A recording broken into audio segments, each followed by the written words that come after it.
Hi, thanks for joining me on this meditation. My name is Maveen Kaura.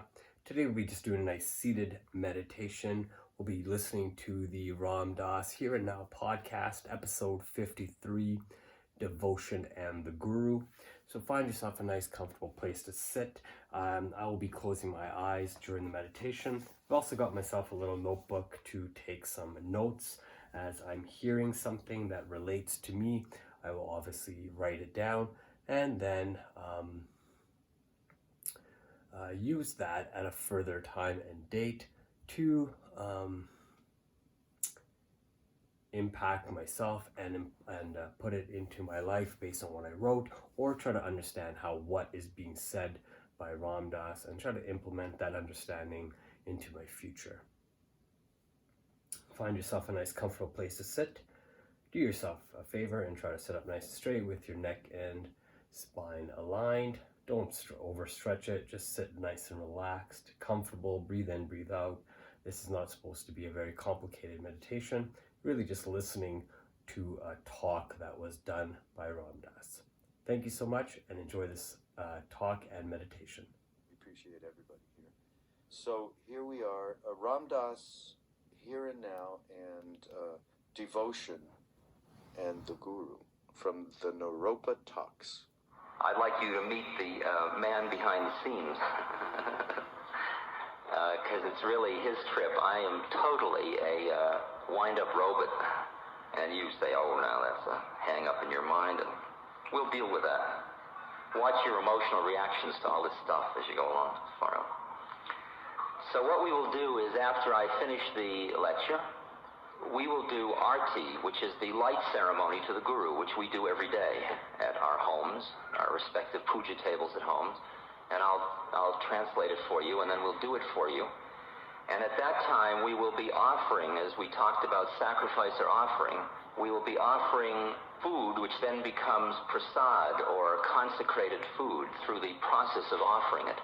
And the food that we are offering is a huge vat of halva,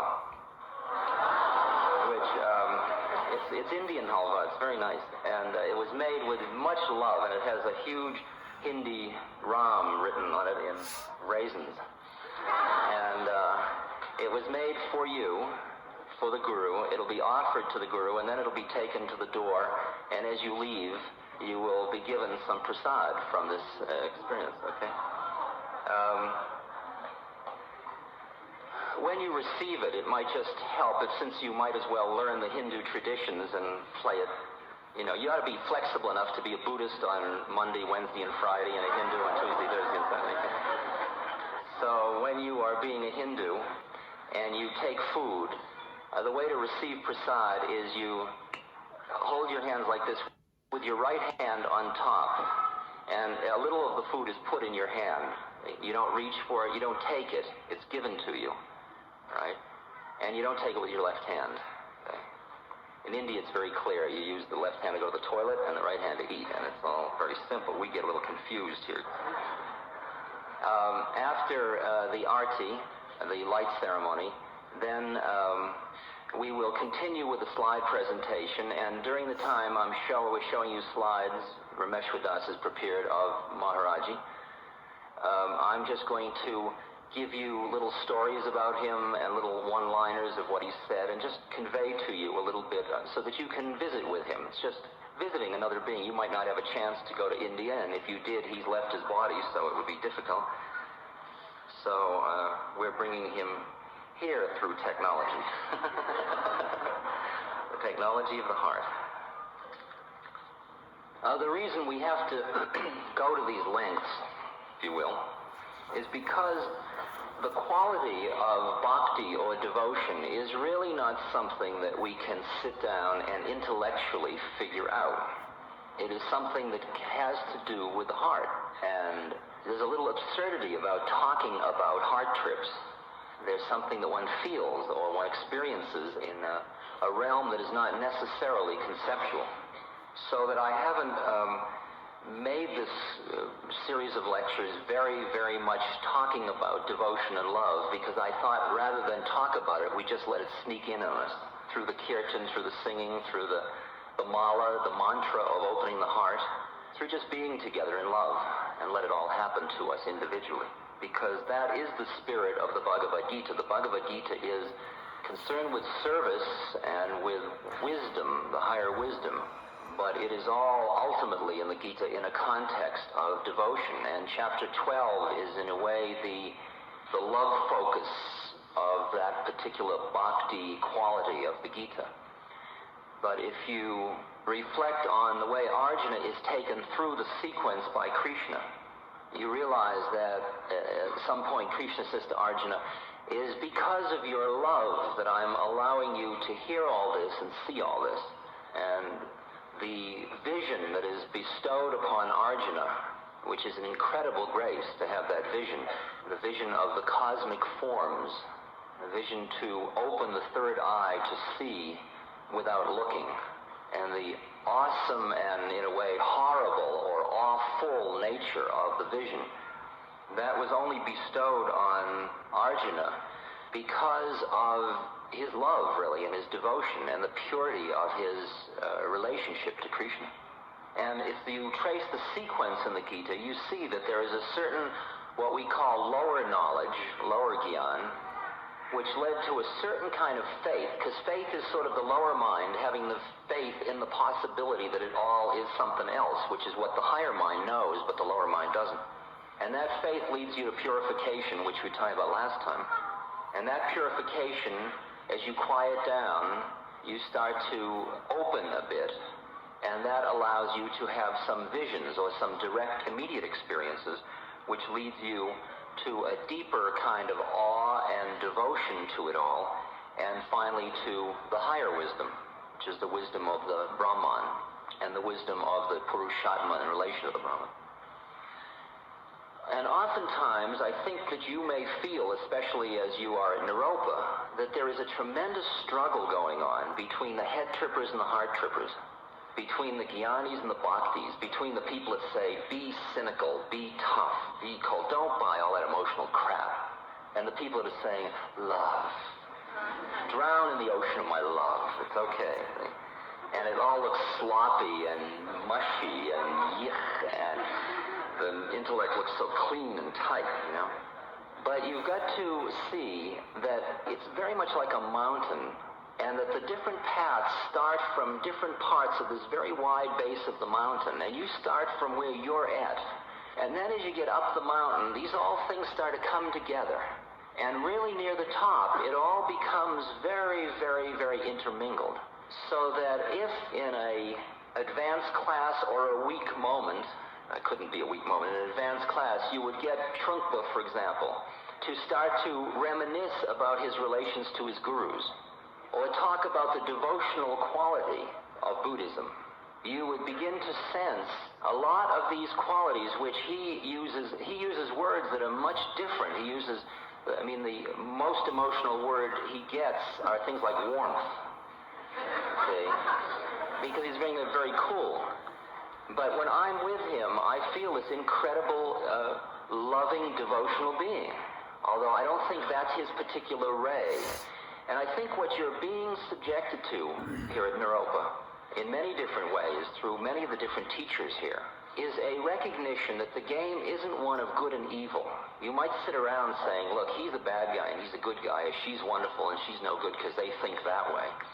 But as you get more sophisticated, you begin to recognize that as you go down the mountain, there are beings along the way down the mountain that are there to guide you, or that are vehicles of guidance, whether they think they are or not. They're placed in different parts of the mountain, and they represent what are called in theosophy various rays of God. And part of our work is to honor the various rays through, and realize that Trungpa represents a ray that is different than the ray I represent. It doesn't mean that the ultimate truth I can't share. Now the question is, how much your vehicle of getting to the top of the mountain should look exactly like how it would be at the top of the mountain? Or how much you can afford dualism to get to non-dualism? That's really the crux of the issue of devotion. Because devotion is a dualistic thing. It is devoted to something. And if you're going to have to give up subject-object distinctions, wouldn't it be better not to get stuck in them in the beginning? That's really the general way that the thought sequence goes. Well, the predicament is this, that in order to absorb the wisdom through this direct experience, you have to be very, very intensely one-pointed in where you're going. And part of the lubrication that greases the process, or that opens you, or that makes the whole thing much easier, is an intense love for it. Whether you call it a love for truth, or a love for God, or a love for Guru, it doesn't matter. But the emotional commitment is very intense. Recently I was with some very advanced students of Trungpas up in Washington State. They are sort of people who head these kinds of things we're into now. Not these particular ones, but... And we were driving back in a car from somewhere, and I was sitting there, and they always kid me a lot about me being this kind of slushy, devotional bhakti. It's a very loving kind of kidding, I think. And at least it is the way I'm receiving it. If it's not the way they're sending it, that would be their problem, of course. And they were talking about Trungpa, and they were telling Trungpa stories, which is a great pastime among Trungpa devotees. And as I was sitting there in the car listening, I suddenly couldn't distinguish between this and sitting in India telling stories about Maharaji.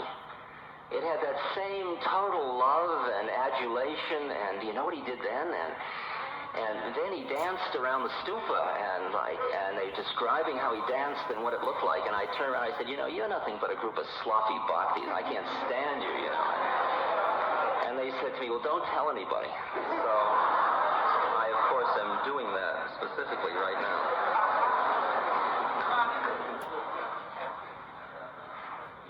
Because love makes the thing happen so easily. That opening of the heart makes it happen so easily.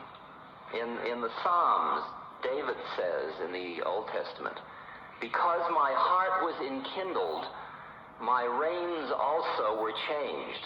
And in that horse image, that chariot image in the Gita, where the reins are the mind, and applying that, when my heart was opened, that made it easier for my mind to change.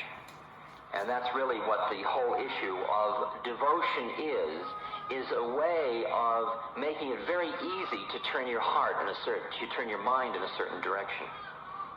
And at different times in the Gita, Krishna says one thing is higher than another, but in general, the devotional quality of whatever you're doing adds to what you're doing. And the whole business about dualism and non-dualism is, if you use a method that is dualistic, and use it with as much wisdom as you have, I can know perfectly well, as you will see in my talking about my guru, that that's not what it's about. But that's an absolutely first-rate vehicle through. And even though he knows and I know, and he knows I know and I know he knows I know he knows I know, still, it's okay. The method works, and then as the method works, you go beyond method, and the whole thing falls away. But it has to fall away. The minute you push your heart away because you think it's too shoddy as a vehicle, it's going to cling. You're going to have a turned-off heart, and it won't work. The game won't work so well. Because head tripping will only take you so far, and then you become like sort of parched, dry leaves. And Krishna says in the Gita, it's very, very difficult to go the route of merely identifying with the unmanifest, which is the way of Zen. It's the shunyata, the way of just letting go of everything, know where to stand. It's a very difficult way. It's known as the path that has no railing, the high path that has no railing. It's like going straight up the mountain with no hand railing. And if you can do it, do it. If you can be it, be it. But the devotional quality which sneaks into all these methods just makes it all go so much easier. Hafiz, the poet, said, O thou who art trying to learn the marvel of love from the copybook of reason, I'm very much afraid that you'll never really see the point. Okay? That to the extent that you try to think your way through this devotional issue, it's not going to make it. When I see people individually now and then, I notice how many people are just so heavy into their heads, and they're just so afraid to love, just so afraid to let the liquid flow of the universe happen to them. They may be very much into their bodies and very much into their heads, but their heart isn't open. Again and again I say to somebody, it's just not a strong heart connection yet. Because to get through the door, you can't close off anything. It's all going to be wide open. The fear of opening the heart is the fear of new attachment. And the problem is that every method, as you know, those of you that have meditated for a long time, how trapping it is, how hooked you get on meditation. All methods are traps. And in my relation to my guru, at first, my love was so strong, all I wanted to do was rub his feet and look at his form and just be around him. And then as time went on, not that the love grew less, the love grew different, until I was very fulfilled just being at a distance in relation to him. And then as time went on, it kept growing deeper and deeper until finally I didn't really care whether I was with his form anymore. And then as I went deeper still, I started to relate to him in a way where it wasn't that man in India anymore. It was the essence of guru-ness. And then I began to experience it in myself in relation to him. And the whole quality of the dynamics of the relationship were changing as I was growing in wisdom and as my heart was opening and my surrender was greater. The way I've kidded about it is I worshipped his form until I suddenly realized that that was just the doorpost and I was just rubbing the doorpost. I've told you this. I was just worshiping doorposts and saying my doorpost is better than yours doorpost. And I saw that was merely the door jamb, and you looked through, and you kept looking through, and each surrender led you in and in and in. And it was a method that took you right back to yourself and to beyond form.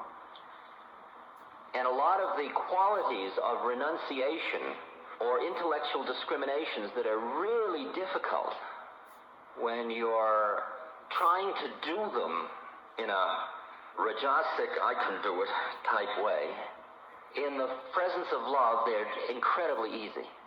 Like those of you that have had a really powerful love affair, love relationship, will recognize what it's like to care more about your beloved than about yourself.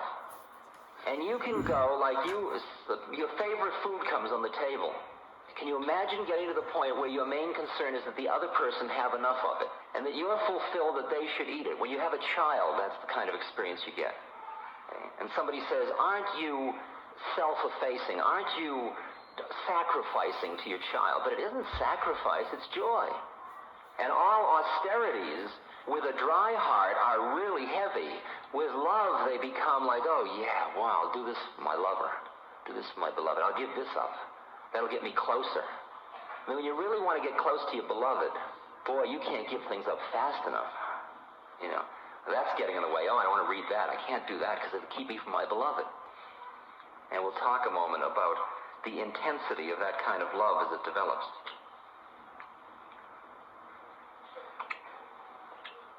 One of the factors in enlightenment in Southern Buddhism is rapture. And rapture has that quality of the flow of feeling. And it's a factor for enlightenment. It's a helpful factor for enlightenment. And so the method we're talking about is bhakti yoga, the yoga of devotion, the yoga of the heart, the yoga of love, of loving openness to God, to Guru, to self, to God and other beings.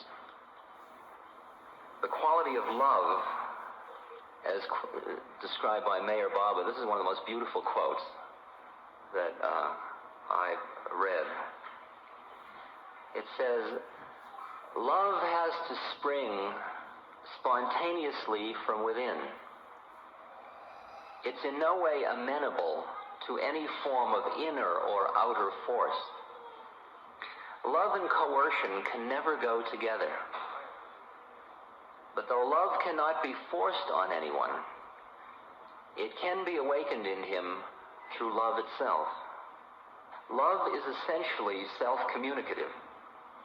Those who do not have it catch it from those who have it. True love is unconquerable and irresistible, and it goes on gathering power and spreading itself until eventually it transforms everyone whom it touches. This was the message of Christ. A being becomes love, and everything they touch is loved, is in the aura of love. And it's so interesting, the thing about it not being amenable to force. Out of the best intentions, it still doesn't work. I can sit with somebody and I can see that their heart is closed, and I want to say to them, open your heart. Okay? You ought to love more. And I say, what are you feeling? The person says, nothing. Okay? And then I try. I say, tell me about this and that. And then, what are you feeling? Nothing. Because I'm trying to coerce that person into opening their heart. When I finally stop trying so hard, and I just hang out and I just love them enough, just be here in love, after a while, the person says, I don't feel anything, and then they'll get up and they say, can I hug you? Why do you want to hug me if you don't feel anything? I don't know. Thomas Merton said, if you have love, you will do all things well.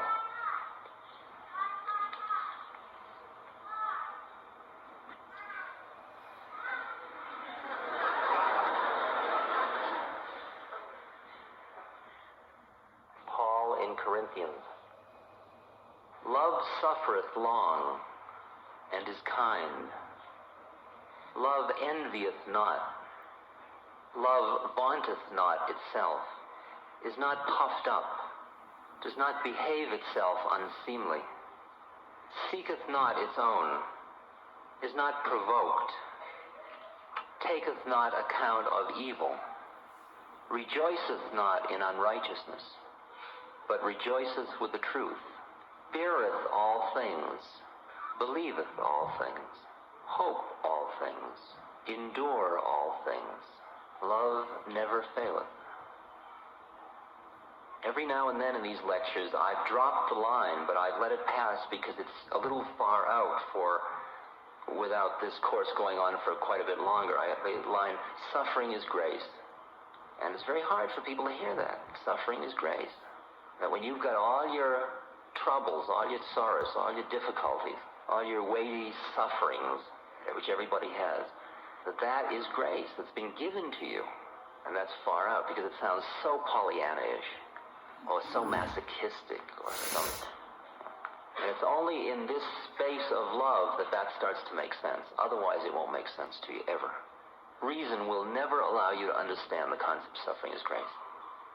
But the love that Paul's talking about is not romantic love. It isn't the level of I love so-and-so for their personality. It isn't that kind of love. It's what's called conscious love or Christ love. It's not possessive love. It's a place where you meet another being in your heart of hearts. It's not a needful, neurotic kind of thing. It has a quality of freedom connected with it, which most people don't associate love with. They associate love with an intense possessive quality. C.S. Lewis in Perelandra has conveyed that quality a little bit. He says, love me, my brothers, for I am infinitely superfluous, and your love shall be like his, meaning God, born neither of your need nor of my deserving, but just bounty, plain bounty. The love, like the Aditya mantra, shines on everything independent of whether it is lovable or not. You don't just sit and judge whether you can afford to love the thing. It's just much easier to love everything. Just put it on everybody. And people who say to me, but I don't feel any love. I don't feel any of the stuff you're talking about. I keep remembering this Thomas Merton quote from Seeds of Contemplation. Prayer and love are learned in the hour when prayer becomes impossible and the heart has turned to stone. It's only when your despair gets greatest that possibility occurs for that heart opening. So when somebody comes in and says, I feel nothing, I feel dead, it's horrible, to me that's the critical moment. That's the moment when the possibility of the heart opening, if the despair is just great enough. Sometimes you see it isn't great enough yet. They're still trying to think their way out. And I'd usually say, go away and suffer some more and come back in about a year. You haven't suffered enough. Go suffer some more. People don't think that's compassionate.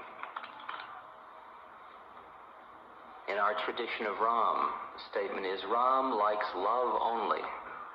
A man who is able to know this can know.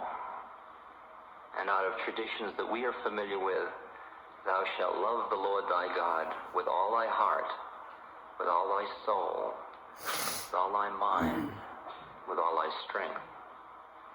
You take a line like that, which you've all heard thousands of times, you start to consider, could it possibly mean anything? Is it just a hype done by hypey people trying to control people for their own power trips? Or could it possibly be talking about something that I could open to? The history of devotional yoga is loaded with examples of intensity of love, where the love gets so powerful. Meher Baba spent a lot of time going around washing mosques. Mosques are what are called God intoxicants. In this country, they would be put in mental hospitals and be considered psychotic. But there are some very clear distinctions.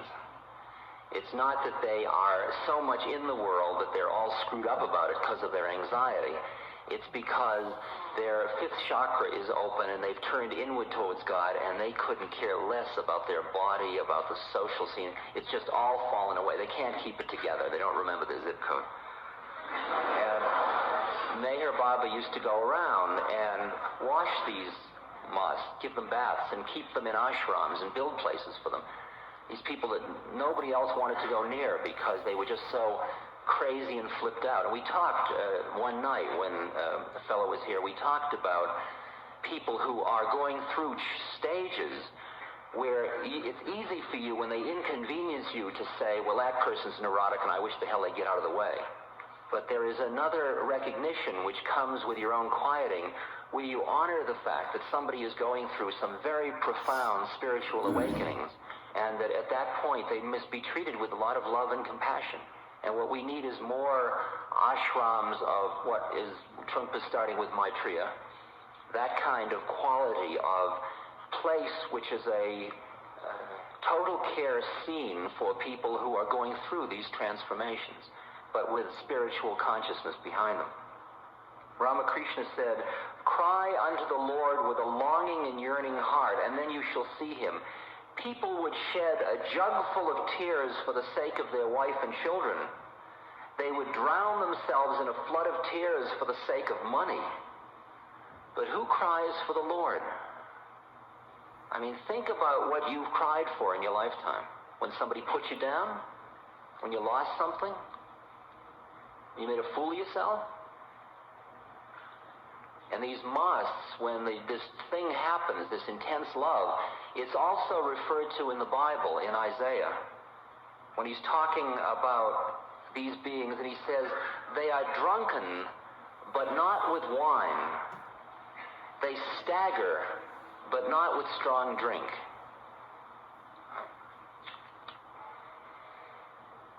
There was a very, very beautiful devotee of God who sang, who created incredible songs.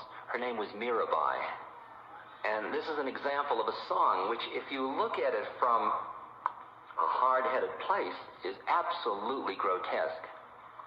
But if you can empathize with what it is like to love something so much that nothing else matters, then you can experience what Mirabai is singing about when she says, "O black vultures, eat away everything of this flesh, but discriminately. Leave these two eyes, for they still hope to see the Lord. O black vultures, pull out these eyes as well and take them to his presence. Only make an offering of them to the Lord before you devour them." This intense kind of, the body means nothing. Recently, we put out these records called Love, Serve, Remember. And in the album, I did a reading of the fifth descent, the fifth chapter from Tulsidas' Ramayana. And Tulsidas, this is the kind of folk version of the Ramayana. And it is totally liquid bhakti love. And when you hear those records, you will hear what that quality is. Because I also read the third Chinese patriarch on those records, which gives you the other quality. don't, the total knife that's so sharp that you never even feel it cut. And this one is just, it's just like drowning in it, drowning in lush devotion. And this chapter that I read starts out with this opening, which will give you a feeling of just how completely drunken Tulsidas is. He's just starting a chapter, right? It's no big deal. He's just starting a chapter. And he's talking about Ram. He says, I adore the Lord of the universe, bearing the name of Rama, the chief of Raghu's line and the crest jewel of kings, the mine of compassion, the dispeller of all sins, appearing in human form through his Maya, deluding potency, the greatest of all gods, knowable through Vedanta, constantly worshipped by Brahma, the creator, Shiva, Sesha, the bestower of supreme peace in the form of final beatitude, placid, eternal, beyond the ordinary means of cognition, sinless and all-pervading. There is no other craving in my heart, O Lord of the Raghus. I speak the truth, and you are the spirit indwelling the hearts of all. Grant me intense devotion to your feet, O crest jewel, and free my mind from faults.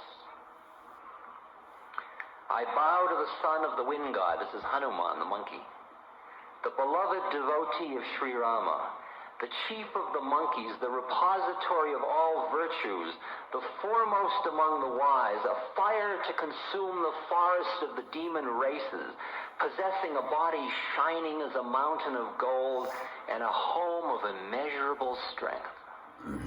It's just the introduction paragraph. You can feel the way of relating, of just loving and devotion and,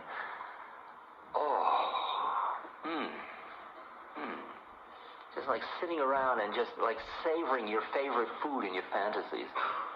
Yeah. That kind of love, that kind of intensity of love.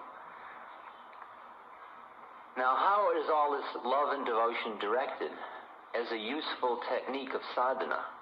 Like who do you love? You love your cat? You love yourself? What do you love of yourself? You love your guru? What part of your guru do you love? And what traditionally has been useful is either that one connects to the concept of a supreme, such as the Lord God, or Purushatma, or Ram, Krishna, or that you find some form on the physical plane that you can love through.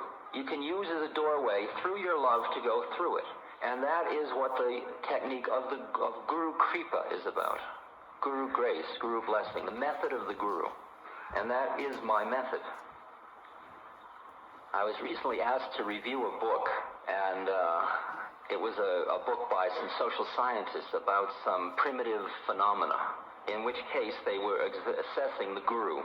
And they lost me with this paragraph.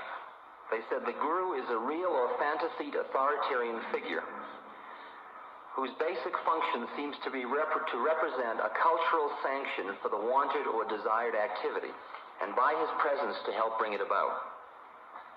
That is as far as the intellect could ever understand about the Guru, because that's what it looks like from outside in. Okay?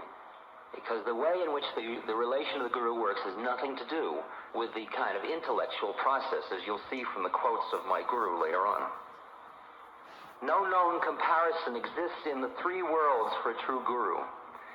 If the philosopher's stone be assumed as truly such, it can only turn iron into gold, not into another philosopher's stone.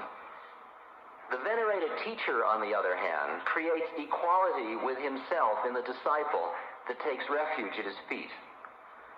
The Guru is therefore peerless. And the way the relation of the Guru works in terms of what we've been talking about illusion is beautifully, beautifully stated by Ramana Maharshi. See if you can get this image. It's like an elephant waking up upon seeing a lion in a dream. Okay? The elephant's asleep, and it sees a lion in its dream, which forces it to wake up. Just as the appearance of the dream lion is enough to wake the elephant, So also the glance of grace from the Master is enough to waken the devotee from the sleep of ignorance to the knowledge of the real. It is sure and certain. You realize what the implication of that is saying? That the Guru as a separate entity only exists within the illusion of separateness. The minute it's worked to awaken you, it ceases to be anything. It's a self-destruct mechanism.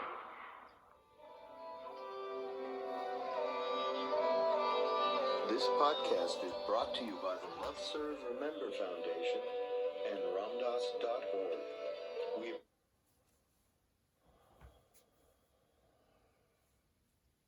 Thank you for joining this meditation. We're just listening to a talk done by Ram Dass on the Here and Now podcast, episode number 53 on devotion and the Guru. Just kind of what the Guru means to the person who is using a spiritual leader as someone to guide them through their life. The guide is not someone, it's not their God, it's just someone who can help them see the things that they cannot see in others, and so they can see them in themselves, and even bigger than that. Again, I don't have a guru, so I can't really express exactly what that could mean or does mean. Hope you liked this meditation. Hope you got something out of the talk by Baba Ram Dass. He has passed away, so his talks are definitely available on the Here and Now podcast. I would definitely recommend you check it out. Lots of great information in the different talks that are uploaded on there. Great ways to listen. I've listened to many of the talks more than one time, more than probably 5 or 6 times in total per talk, some of them, not all of them. But great information to help open up different thought processes within yourself. Remember to like the video, subscribe to the YouTube channel, share this on other social platforms, and remember to leave a comment, let me know what you thought about this meditation. Thank you so much, and have yourself a great day.